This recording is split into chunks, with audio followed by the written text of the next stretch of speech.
नमस्कार. आज आपण थोडा वेगळा विषय घेऊन आलो आहे. श्रीगोंद्यात दहशत असणारा बिबट्या याचा विषय आज आपण घेतो आहे. श्रीगोंदा माळढोकमुक्त झाला, पण बिबट्यामुक्त कधी होणार हा आजचा विषय आहे. अनेक वर्ष श्रीगोंद्यात अस्तित्वात नसणाऱ्या माळढोक या पक्षाची मोठी दहशत होती. या माळढोक पक्षावर अनेक निवडणुका रंगल्या, परंतु शेवटपर्यंत माळढोक कुणीच पाहिला नाही. कालांतराने माळढोक पक्षी अभयारण्य श्रीगोंदा व शेजारच्या कर्जत तालुक्यातून वगळण्यात आले, थोडे मर्यादित करण्यात आले. परंतु आता शेतकऱ्यांसह सर्वसामान्यांना बिबट्याची मोठी दहशत समोर आली आहे. श्रीगोंदा माळढोकमुक्त झाला, परंतु आता बिबट्यामुक्त कधी होणार याकडे सगळ्यांचे लक्ष लागले आहे. ते लक्ष हे दहशतीचे आहे. तालुक्याचे नवनिर्वाचित आमदार विक्रमसिंह बबनराव पाचपुते यांनी बिबट्याचा अतिशय ज्वलंत आणि महत्त्वाचा प्रश्न थेट विधानसभेत उपस्थित करून या प्रश्नाचं गांभीर्य सरकारला करून दिलं आहे. त्यामुळे हा प्रश्न पुन्हा एकदा चर्चेत आणि ऐरणीवर आला आहे. माळढोक अभयारण्य श्रीगोंद्यात असल्याकारणाने शेतीच्या अनेक अडचणी उद्भवत होत्या. खोदकामापासून तर जमीन खरेदी विक्री व्यवहारापर्यंत माळढोकच्या अनंत अडचणींचा सामना श्रीगोंदेकरांनी अनेक वर्षे केला. परंतु त्या माळढोकच्या जाचातून मुक्तता करण्यासाठी तत्कालीन आमदार माजी मंत्री बबनरावदादा पाचपुते यांच्यासह विविध स्थानिक नेत्यांनी या प्रश्नी पाठपुरावा केला. माळढोक गेला आणि शेतकऱ्यांनी निश्वास टाकला हे जरी खरे असले तरी गेल्या काही वर्षात बिबट्याचं मोठं संकट शेतकऱ्यांसह सर्वसामान्यांच्या मानगुटीवर बसलं आहे. मुळात बिबट्याचे अतिक्रमण आहे की माणसानंच त्याच्या इलाख्यात अतिक्रमण केलं हे फार महत्त्वाचं आहे.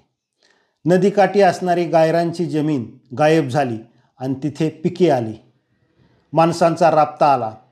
हे अतिक्रमण माणसाने बिबट्यावर केलं आहे हे वास्तव जरी खरं असलं तर ते कुणी स्वीकारत नाही. परिणामी गायरान उपलब्ध नसल्याने बिबट्याने ऊसाचे शेत आणि ग्रामीण भागातलं क्षेत्रच काबीज करण्याचं ठरवलं. त्यातच बिबट्याचं आवडतं खाद्य कुत्रा आहे. घरापुढची कुत्री गायब होत असतानाच बिबट्याचं लक्ष आता लहान मुलांवर केंद्रित झाल्याने अनेक गावात मोठी दहशत आहे. यात नदीकाठच्या गावांचा विशेष करून उल्लेख करावा लागेल. श्रीगोंदा तालुक्यात घोड, भीमा, सरस्वती, हंगा या महत्त्वाच्या नद्या जातात. भीमाच्या दुसऱ्या सरहद्दीवर घोड आणि भीमाच्या दुसऱ्या सरहद्दीवर पुणे जिल्हा आहे. त्या परिसरात बिबट्यांची मोठी संख्या हे मूळ कारण होत आहे. हेच बिबटे श्रीगोंदा तालुक्यातील नदीकाठच्या गावासह आता थेट शहरापर्यंत पोहोचले आहेत. परिणामी शेतकऱ्यांना रात्रीची शेतात जाणे मोठे धाडसाचे झाले आहे.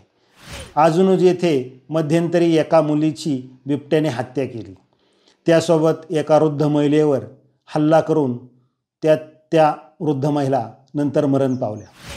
या सगळ्या परिस्थितीत श्रीगोंदा तालुक्यात असणारे ऊसाचे मोठे क्षेत्र आहे. तेथे रात्रीचे शेतकऱ्यांना विहिरीवर जाणे मोठे जिक्रीचे झाले आहे.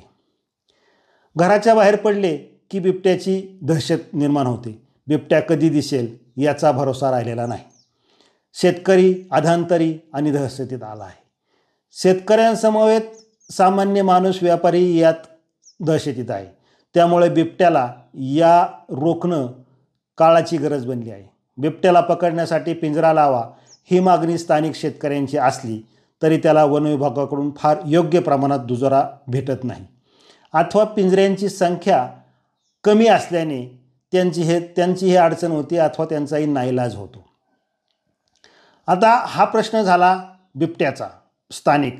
पण मध्यंतरीचा बिबट सफारी पार्क चर्चेत आला. हा बिबट सफारी पार्क नेमका होता तरी काय आणि त्याचे पुढे झाले काय याचा आढावा आपण घेऊ.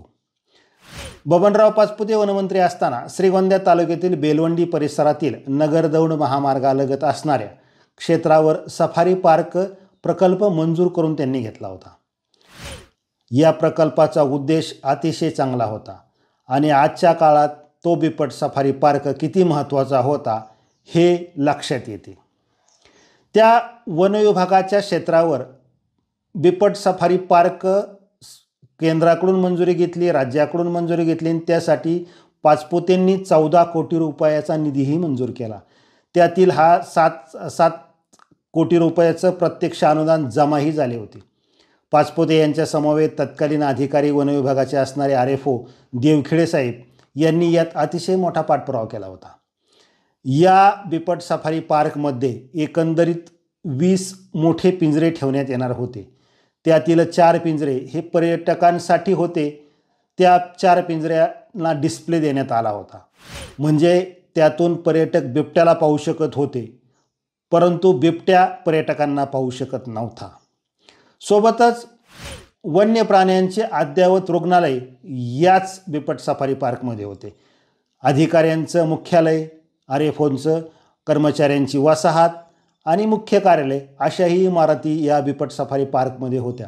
एका पिंजऱ्यासाठी 6 गुंठे जागा राखीव ठेवण्यात आली होती आणि बिबट्यांचे विशेष खबरदारी घेण्यासाठी म्हणजेच त्यांच्या आजारपणाची जबाबदारी घेण्यासाठी अद्ययावत यंत्रणाही ठेवण्यात आली होती. पहा मित्रांनो, किती मोठ्या प्रमाणात अद्ययावत यंत्रणा राबवण्यात आली होती या बिबट सफारी केंद्रात. एखादा बिबट्या जर आजारी पडला तर तो जो त्या पिंजऱ्यात आहे त्या पिंजऱ्याची साईज म्हणजे त्या पिंजऱ्याचा आकार कमी होऊन आजारी बिबट्याला भोलं न देता त्याच्यावर उपचार केले जाऊ शकत होते. एवढ्या मोठ्या प्रमाणात अद्ययावत यंत्रणा लावली होती. परंतु हे सगळे होत असताना तत्कालीन वनविभागाच्या वरिष्ठ अधिकाऱ्यांनी या प्रकरणात हलगर्जीपणा केला आणि येथे असणारा बिबट सफारी पार्क नंतर वनमंत्री झालेल्या पतंगराव कदम यांनी येथून हलवला. परंतु आता नव्याने आमदार झालेले बबनराव पाचपुते यांचेच पुत्र विक्रमसिंह पाचपुते यांनी हा प्रश्न धसास लावण्याचा निर्णय घेतल्याचं दिसतंय.